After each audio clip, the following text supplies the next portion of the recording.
주 안에 사랑하는 우리 하나님교회 성도 여러분, 그리고 함께 예배를 드리는 언약의 백성된 여러분, 오늘은 부활절 기념 예배를 드리는 부활주일 아침입니다.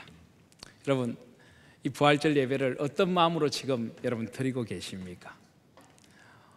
저는 우리 예배의 자리마다 가슴 깊은 곳에서부터 거룩한 기쁨이 터져 나와야 된다고 믿습니다. 근데 그 가운데도 특별히 이 부활절 예배는 우리의 이 찬양과 우리가 드리는 이 예배와 우리가 드리는 모든 감사에 부활의 감격과 은혜가 기쁨으로 터져 나와야 된다고 저는 믿습니다. 근데 여러분, 제가 보니까 별로 안 기쁘신 것 같아요. 여러분, 기쁘지 않으십니까? 예수 그리스도께서 부활하셨습니다. 사망이 물러가고 생명이 임했습니다. 살게 되었는데 안 기쁘세요? 좀 기쁘실 수 있기를 바랍니다. 우리의 이 부활절 예배의 자리가 하나님 주시는 거룩한 기쁨으로 가득할 수 있기를 무엇보다 먼저 소원해 봅니다. 여러분, 우리가 성탄절이 되면 성탄 인사를 합니다. 어떻게 합니까? 메리 크리스마스, 즐거운 성탄절입니다 하고 우리는 성탄의 기쁨을 크게 외칩니다. 부활절에는 어떤 인사를 하십니까? 예? 메리 부활절요? 예.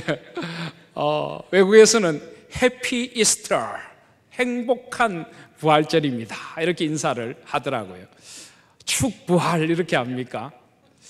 가만히 생각해 보면 성탄절은 인사말도 많고 성탄의 장식도 아름답고 성탄의 캐럴도 성탄절 한두 달 전부터 거리에 울려 퍼지는데 우리의 부활절은 너무 조용한 것 같습니다.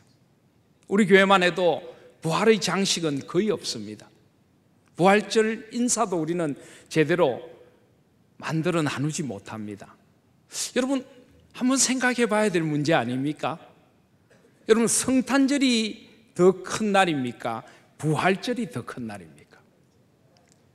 사실은 부활절이 훨씬 더 큰 날입니다.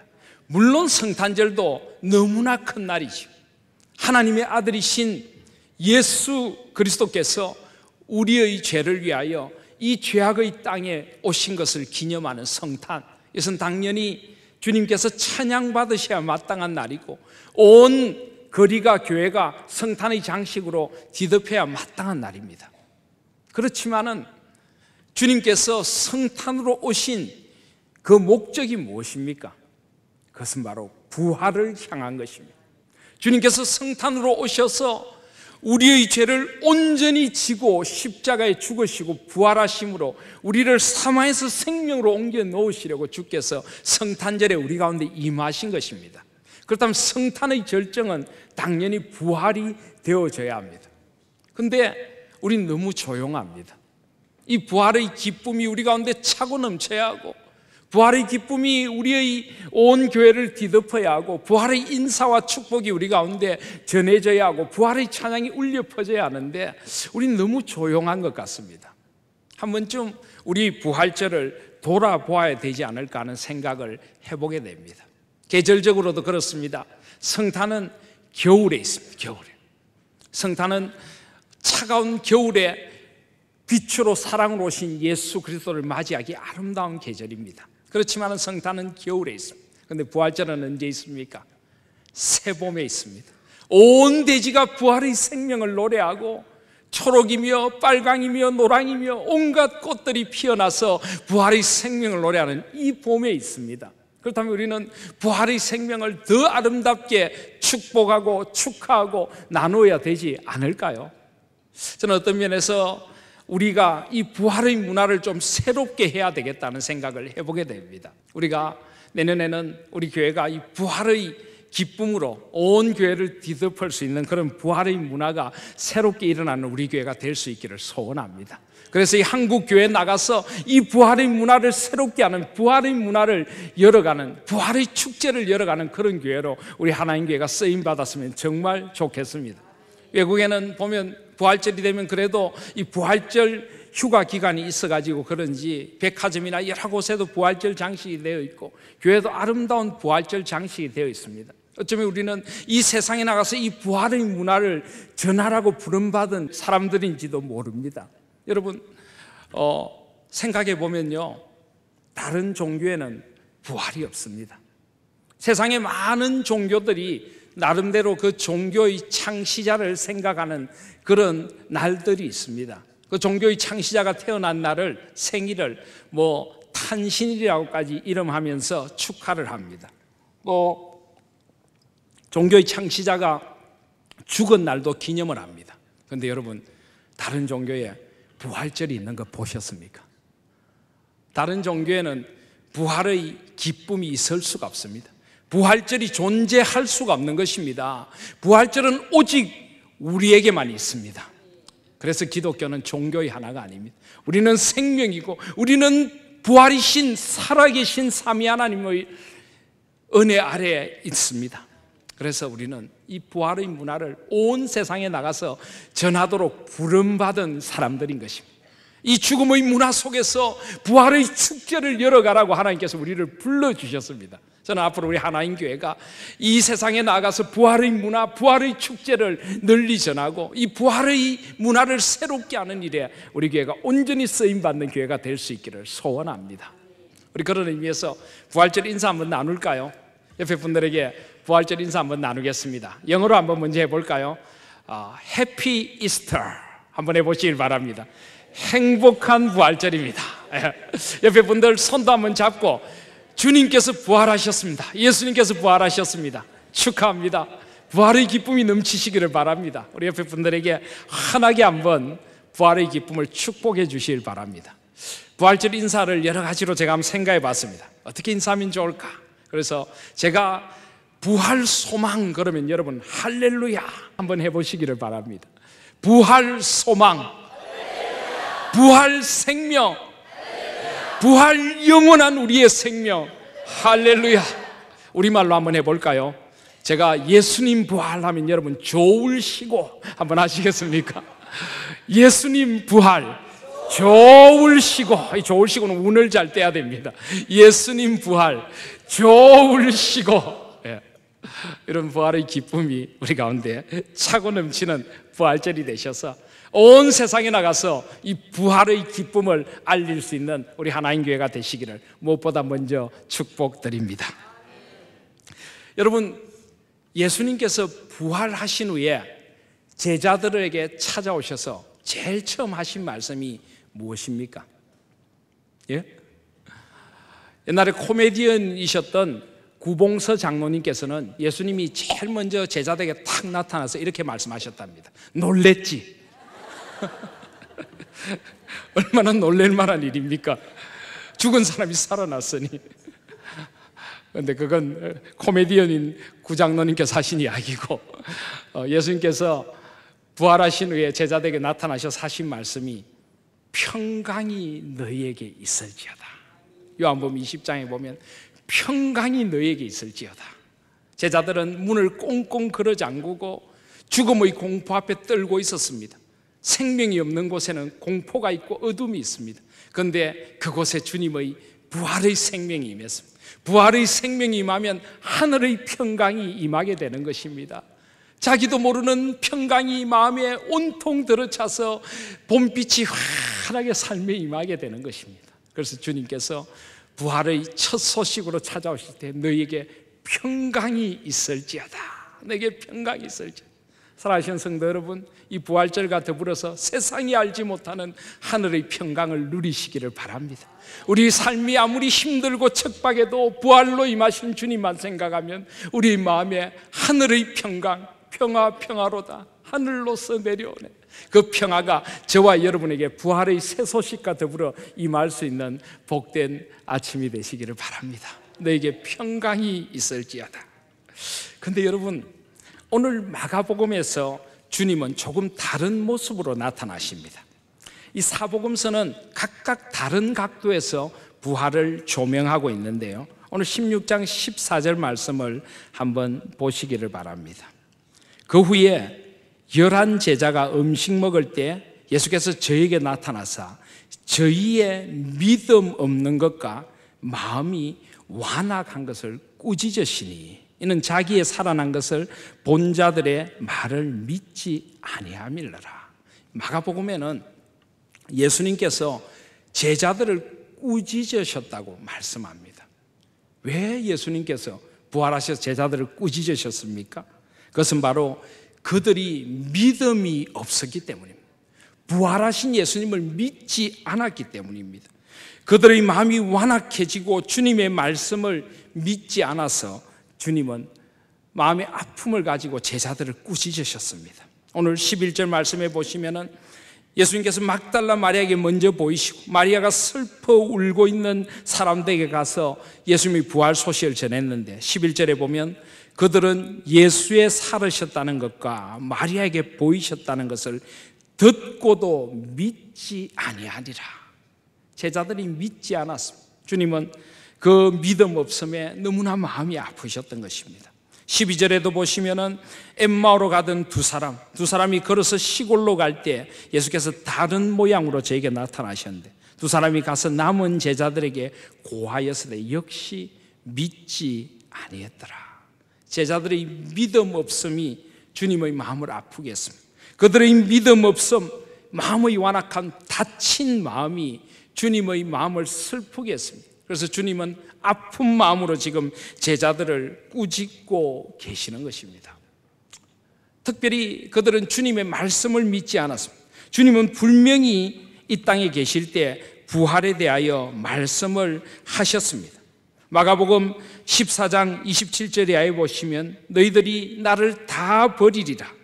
그러나 내가 살아난 후에 너희보다 먼저 갈릴리로 가리라 라고 14장 28절에 분명히 말씀하셨습니다. 그런데 제자들은 마음이 무디어져서 그 주님의 말씀을 기억하지 않았던 것입니다. 마가복음 10장의 32절 이하에도 예수님께서 고난에 대하여 말씀하시면서 34절에 그들은 능욕하며 침뱉으며 채찍질하고 죽일 것이니 저는 3일 만에 살아나리라. 분명히 주님은 말씀하셨는데 그들은 마음의 문이 닫혀서 주님의 그 말씀을 기억하지도 않고 믿지도 않았던 것입니다. 이것이 주님의 마음을 아프게 했고 주님은 그 믿음 없음을 꾸짖으셨습니다. 사랑하신 여러분, 여러분은 어떻습니까? 여러분은 정말 예수 그리스도의 부활을 믿으십니까? 정말 예수 그리스도께서 죽음 가운데서 다시 살아나셔서 부활의 생명으로 지금도 우리와 함께 하시는 것 믿으십니까? 주님은 우리의 믿음 없음을 지금 또 꾸짖으실지 모르십니다. 여러분, 이 부활은 누구도 반박할 수 없는 역사적인 사실이고 분명한 사실입니다. 여러분, 초대교회에서 이 부활이 얼마나 문제가 되는지 아십니까? 실제로 예수 그리스도가 부활한 것을 여러 사람들이 보게 되었습니다. 그러다 보니까 과연 이 부활이 어디서부터 온 것이냐 사람들은 굉장히 많은 고민을 하게 되었습니다. 고린도전서 15장 4절 이하에 보시면 사도 바울은 담대히 이야기합니다. 예수께서 장사 지낸 바 되셨다가 성경대로 사흘 만에 다시 살아나서 게바에게 보이시고 후에 12제자에게와 그 후에 500여 형제에게 일시에 보이셨나니 그 중에 지금까지 대다수는 살아있고 어떤 사람은 잠들었다. 사도 바울은 이렇게 말합니다. 여러분, 만약에 예수님이 부활하신 것이 사실이 아니라면 사도 바울은 고린도 교회에 이런 편지를 쓸 수 있을까요? 500명이 넘는 사람에게 동시에 보이시고 지금도 예수 그리스도의 부활을 목도한 수많은 사람들이 있다는 것입니다. 초대교회의 역사는 예수님의 부활을 거부할 수 없는 역사적인 사실로 받아들였습니다. 그래서 예수님의 이 부활하신 이 사실을 한번 덮어보려고 여러 가지 설들을 만들어냈습니다. 어떤 설들인지 아십니까? 도난설이라는 게 있습니다. 도난설. 예수님의 제자들이 예수님이 부활하신다고 계속 말씀하셨으니까 진짜 부활하신 것처럼 만들려고 밤에 무덤에 찾아가서 그 무덤을 지키는 경비병들과 싸우고 예수님의 시신을 훔쳐서 도망가 놓고는 예수님이 부활하셨다고 한다. 여러분, 그게 가능할까요?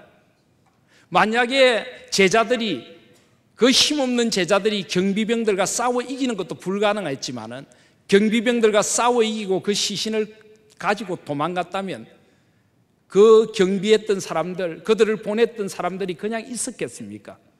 당연히 초대교회의 역사가들은 제자들이 싸워서 예수의 시신을 훔쳐갔다고 대대적으로 이야기를 하면서 그것은 역사 속에 지금도 남아있을 것입니다. 그러나 그런 역사는 전혀 남아있지 않습니다. 기절설이라는 것도 있습니다. 기절설. 예수님이 죽은 게 아니고 기절했다가 무덤의 선선한 기운 가운데 살아났다. 여러분, 말이 됩니까?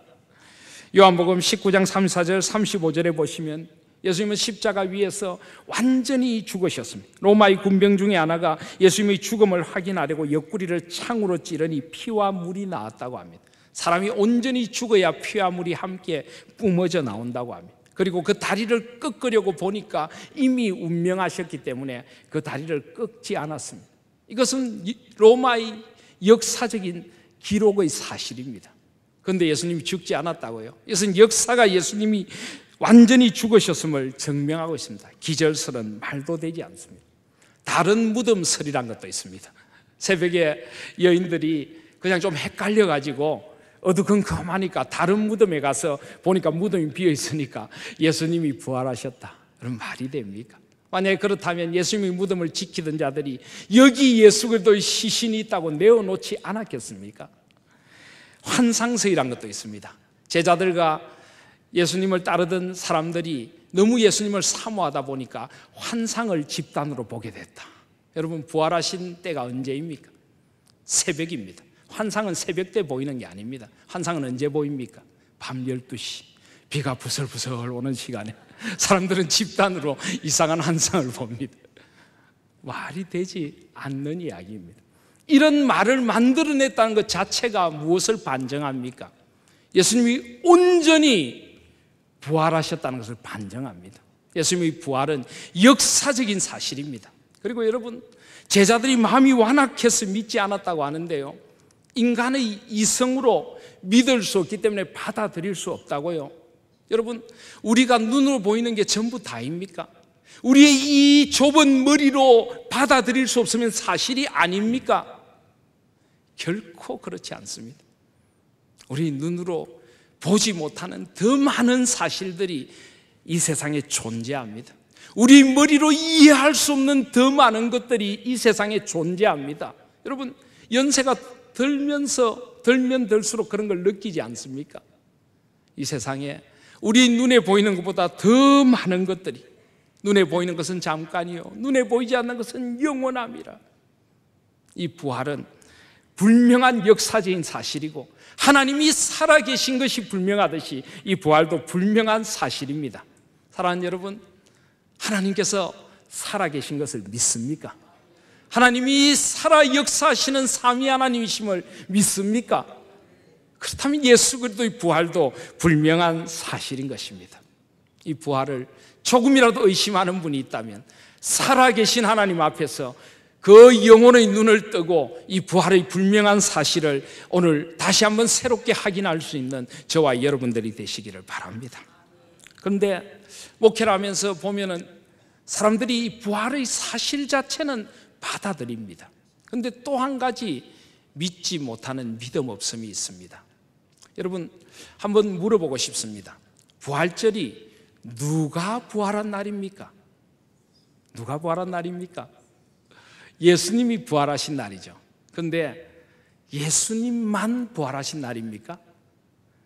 만약에 부활절을 예수님만 부활한 날이라고 믿는다면 여러분은 부활절에 대한 믿음을 반쪽만 가지고 있는 것입니다.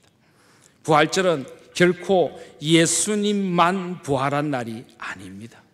부활절은 바로 내가 부활한 날입니다. 나 자신이 부활한 날입니다.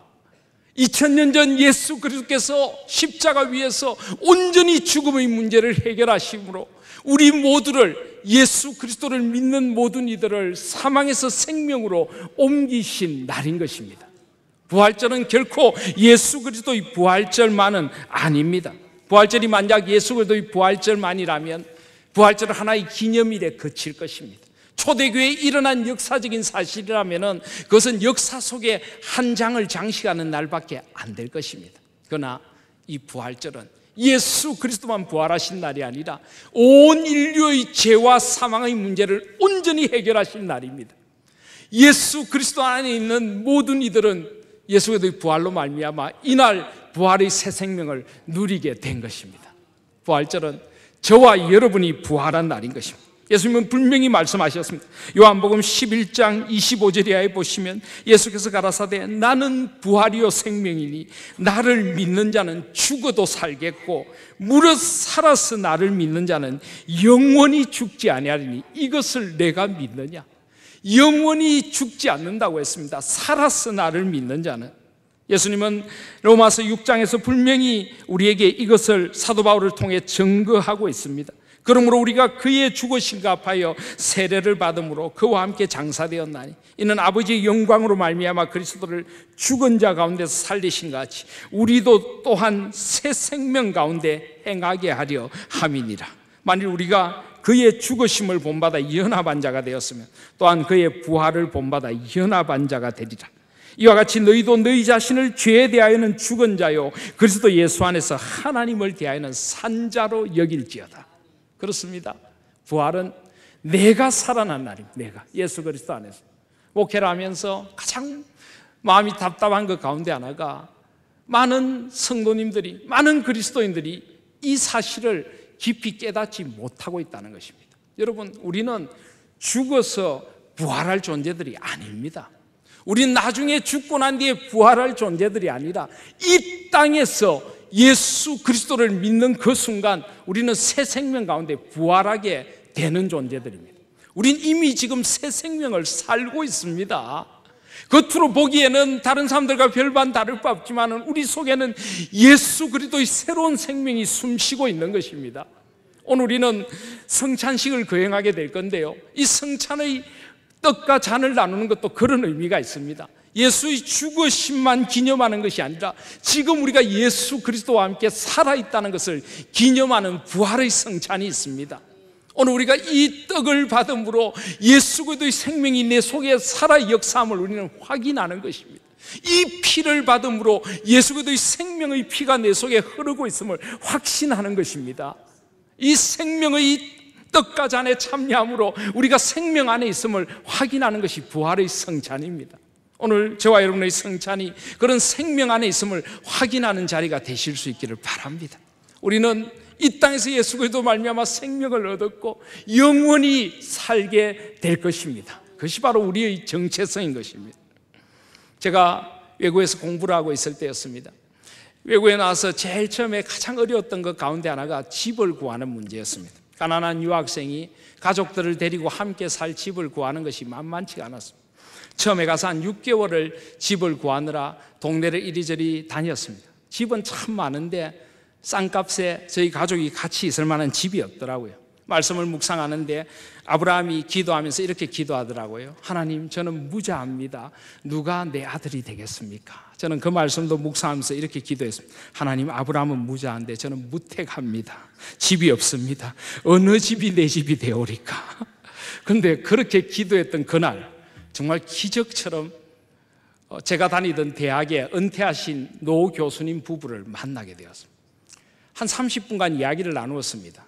그냥 살아가는 이야기를 나누고 여기에 오게 된 이유도 이야기하고 지금 제가 뭘 하고 있는지 집을 찾는 이야기들을 했습니다. 근데 갑자기 이 노 부부께서 저희 가족을 물끄러미 보시더니 자기들이 지금 살고 있던 집에서 나와서 실버타운, 이 노인들이 사는 곳으로 옮기려고 하는데 자기들 살던 집을 우리 보고 들어와 살으래요. 그것도 거의 집세를 안 받고 그냥 살라고 합니다. 처음에는 믿어지지가 않았습니다. 그러다가 나중에는 제가 그랬습니다. 저 너무 그렇게 불쌍하게 보지 마십시오. 나중에 후회하실 일을 하지 마십시오. 그랬더니 아니래요. 하나님께서 우리를 보내주신 것 같아요. 그런 마음이 든다면서 한사코 그 집에 들어와 살아라 그러시는 거예요. 그래서 저희들이 그 집에 들어가 살았습니다. 2층짜리로 된 조그마하지만 예쁜 아담한 집이었습니다. 마당에 조그만 정원이 하나 있었습니다.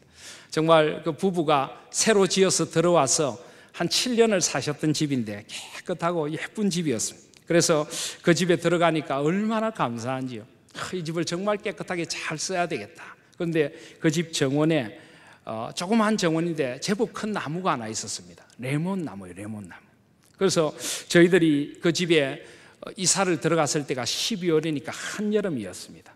저는 남반구에 살았습니다. 12월이면 한여름입니다. 이해가 잘 안 되시죠? 남쪽 제일 끝이니까 남아공은 사계절이 우리하고 똑같이 있는데 12월이면 한여름입니다. 그래서 여름에 들어가니까 나무가 너무 싱그러운 거예요. 그래서 제가 그걸 보면서 가을이 되고 겨울이 되면 저 나무에 레몬이 가득 열리겠다. 그러면은 저 레몬을 따가지고 주인 할아버지 할머니 갖다 드려야지. 그래서 레몬 나무를 잘 가꿔야지. 저하고 제 아내, 저희 아이가 열심히 물도 주고 거름도 주고 그 나무를 잘 키웠습니다. 가을이 되었습니다. 이제 꽃이 진 자리에 열매가 맺기 시작합니다. 가을이 지금 우리 부활절의 계절인 3, 4월이 거의는 가을입니다. 그런데 그해 가을에 레몬 나무에 레몬이 몇 개 열렸을 것 같습니까? 딱 한 개 열렸습니다. 딱 한 개. 얼마나 제가 당황을 했는지 모릅니다. 딱 한 개 열리는 겁니다. 제가 나무를 붙들고 기도를 했습니다. 제발 좀 많이 열리게 해주십시오. 근데 더 이상 안 열리는 거예요. 아무리 기다려도 더 이상 열리지 않습니다. 딱 한 개. 그리고 그 한 개가 이제 초겨울이 되니까 노랗게 물이 들었습니다. 익었습니다. 이거 어떻게 해야 될지 모르겠더라고요. 농사를 평소에 한 번도 안 지어봐가지고 이 나무를 완전히 레몬 농사를 망쳐 놓았구나. 그래서 어쩔 수 없이 그 한 개라도 갖다 드려야지. 그래서 그 한 개를 따가지고 예쁜 접시에 담아서 우리 가족이 그 주인 할아버지 할머니 댁에 갔습니다. 그러면서 정말 죄송합니다. 레몬 농사를 잘못 지어서 딱 한 개 열렸습니다. 이거라도 기쁨으로 받으십시오 하고 드렸습니다. 그런데 주인 할아버지 할머니가 너무너무 좋아하시는 거예요. 딱 한 개 열렸는데. 그러면서 하시는 말씀이 그곳에 이사를 들어가서 이 레몬 나무를 심었답니다. 7년을 길렀답니다. 한 번도 수확을 한 적이 없답니다. 그 해에 그 한 개가 첫 수확이 첫 수확. 처음 열린 열매인 거예요. 그런데 그러면서 저희들한테 이 이야기를 하신 거예요. 이게 바로 첫 열매다. First born이다. 이게 첫 열매다. 이번에 첫 열매가 열리면 내년에는 나무 가득 레몬이 열릴 거다. 그러는 거예요.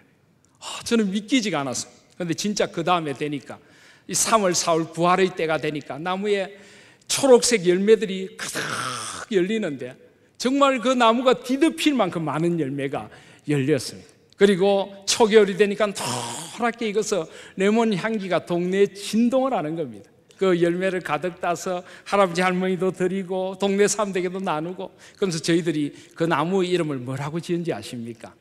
바로 고린도전서 15장 20절에 보시면 그러나 이제 그리스도께서 죽은 자 가운데서 다시 살아나사 잠자는 자들의 첫 열매가 되셨도다. 사망이 한 사람으로 말미암았으니 죽은 자의 부활도 한 사람으로 말미암는도다. 아담 안에서 모든 사람이 죽은 것 같이 그리스도 안에서 모든 사람이 삶을 얻으리라. 바로 이겁니다. 예수 그리스도가 부활의 첫 열매가 되신 것입니다. 주님이 부활하셨기 때문에 우리도 주님을 따라서 전부 부활의 생명을 누리게 되는 것입니다. 첫 열매가 열리면 그 다음에는 그 나무 가득 레몬이 열리듯이 바로 이런 부활의 생명이 열리는 것입니다. 그래서 저희들이 그 나무의 이름을 부활의 레몬 나무다, 부활의 레몬 트리다라고 짓고는 부활의 소식을 전하면서 그 나무의 열매들을 나누었던 아름다운 추억이 있습니다. 사랑하는 여러분, 그렇습니다. 예수님이 부활하신 것은 결코 예수님 혼자의 부활이 아닙니다. 예수님은 부활의 첫 열매가 되셨기에 우리는 예수님을 따라서 이제 그 부활의 생명을 누리게 되는 것입니다. 오늘은 예수 그리스도 혼자 부활하신 날이 아니라 저와 여러분이 부활의 생명을 얻은 저와 여러분의 부활절임을 기념하시고 기억하시는 저와 여러분이 다 되시기를 바랍니다. 그래서 우리는 다르게 살아야 돼요. 우리는 이 부활의 생명을 살아가야 하는 것입니다. 오늘 말씀해 보면 이 부활의 생명을 전파하라고 합니다. 15절에 또 가라사대 너희는 온 천하에 다니며 만민에게 복음을 전파하라. 복음은 기쁜 소식, 굿뉴스, 복음을 전하라는 것입니다. 그런데 그 복음의 소식이 무엇입니까? 믿고 세례를 받는 사람은 구원을 얻을 것이고 믿지 않는 자는 정죄를 받으리라. 믿는 자들에게는 이런 표적이 따르리니 부활의 표적이 따를 것이다. 이 부활의 소식을 전하라는 것입니다. 곧 저희가 내 이름으로 귀신을 쫓아내며 새 방언을 말하며 뱀을 집으며 무슨 독을 마실지라도 해를 받지 아니하며 병든 사람에게 손을 얹은 적 나으리라. 이런 생명의 표적이 그 믿는 사람에게 따르게 될 것이라고 이야기하고 있습니다. 초대교회는 정말 이런 역사들이 나타났습니다. 주님의 이름으로 사도들이 귀신을 쫓아내고 오순절날 성령이 임하셨을 때 그들은 낭봇방언으로 하나님의 큰 일을 증거했습니다. 그리고 사도 바울이 복음을 전하러 가다가 그 로마로 끌려가는 가운데 배가 파손되었을 때 멜리디에서 실제로 뱀을 집었는데 그 뱀에게 물리고도 죽지 않았습니다. 또 그곳에서 병든 자에게 손을 얹으니 낫는 역사가 일어났습니다. 부활의 표적이 반드시 이렇게 나타나는 것입니다. 자, 그렇다면 우리에게도 이런 표적이 나타나야 되지 않을까요? 여러분, 이 말씀을 어떻게 받아들입니까? 저는 여전히 부활을 살아가는 우리들에게 이런 표적이 나타나야 하고 또 나타나는 것이 마땅하며 나타나고 있다고 믿습니다. 주님의 이름으로 귀신을 쫓아낼 수 있습니다. 귀신이 무엇입니까? 귀신이 어디 하얀 소복을 입고 머리를 내려뜨리고 피를 흘려야 귀신입니까? 이 땅에 하나님에게서 우리 마음을 빼앗아가는 망령된 귀신들이 얼마나 많습니까?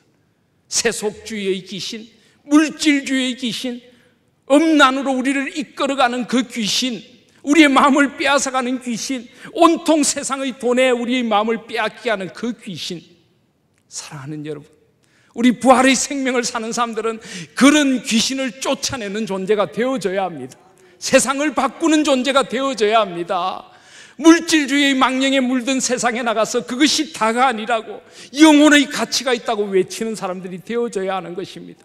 이 경쟁주의, 서로를 적으로 생각하고 끊임없이 경쟁하는 세상에 나가서 사랑의 힘으로 세상을 새롭게 하는 그 경쟁주의 망령을 쫓아내는 사람들이 되어져야 하는 것입니다.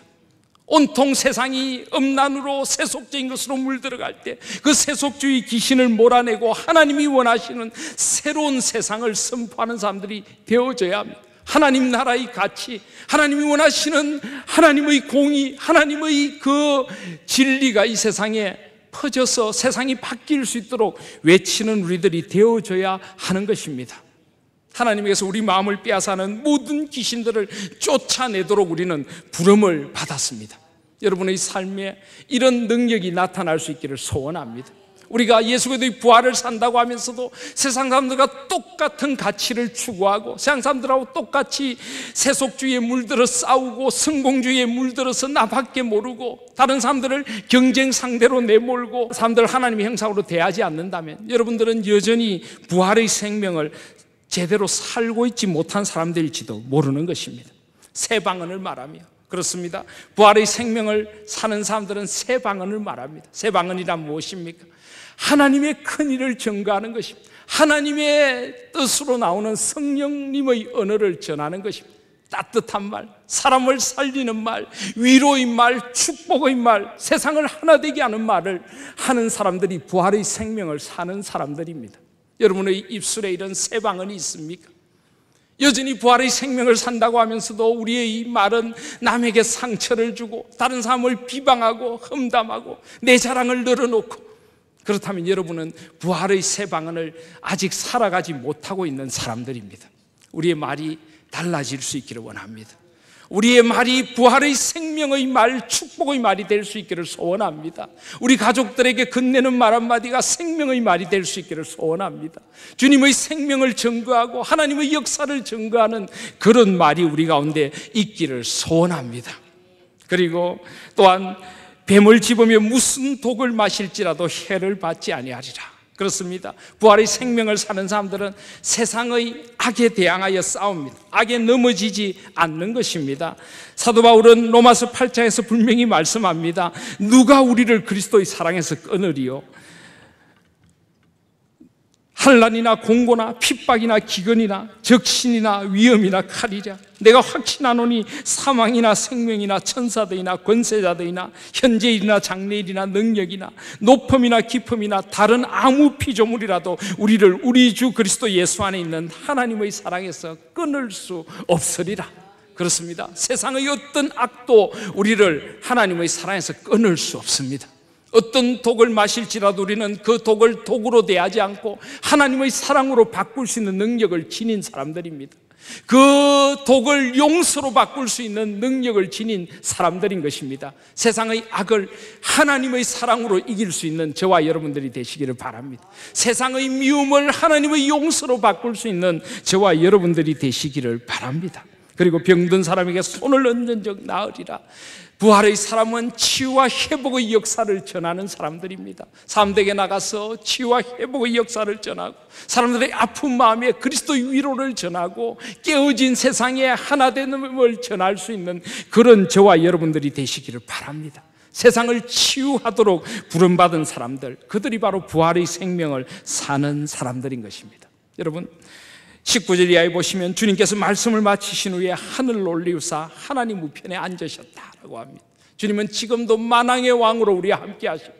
우리를 위하여 기도하십니다. 부활의 능력으로 우리와 함께 하시는 것입니다. 그래서 20절에 제자들이 나가 두루 전파할세 주께서 함께 역사하사 그 따르는 표적으로 말씀을 확실히 전가하시니라. 이 부활의 생명 안에 살아갈 때 이런 표적이 우리에게도 나타나게 될 줄 믿습니다. 이제 우리 이 부활의 생명을 살아가며 이 죽음의 문화가 가득한 세상 속에서 부활의 새로운 능력을 삶으로 살아내는 우리 하나님 교회가 다 되십시다.